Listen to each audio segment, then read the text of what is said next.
Hi everyone, today I'm going to show you how to post content to your truck profile. Share your ideas and latest news with your audience, and I'll break this down into one easy step to make it simple to follow. We'll start by creating and publishing a post. To access the post creation form, click the Manage button on the My Trucks page. The Edit Truck Details view will load with the Overview tab already selected.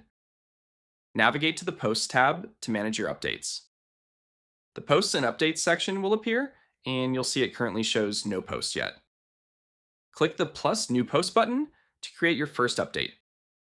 A new post form will appear with the cursor ready in the post title field. Let's start by giving your post a compelling title. Click in the post title field and enter something descriptive. Add your main content in the text area below. So yeah, this is where you'll write what you want to share with your audience. To make your post more engaging, click the Choose File button to add an image. You can see the image preview has appeared, showing exactly how your uploaded image will look in the final post.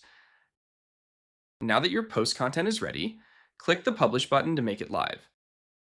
The system is now processing your post. You'll see the button change to show this is happening. Your post has been successfully published. You can see the confirmation notification, and your new post is now live on the platform. And that's it, your post is now live. You just learned how to create and publish a post from start to finish. Now, every time you post, your followers will get a notification. Happy sharing!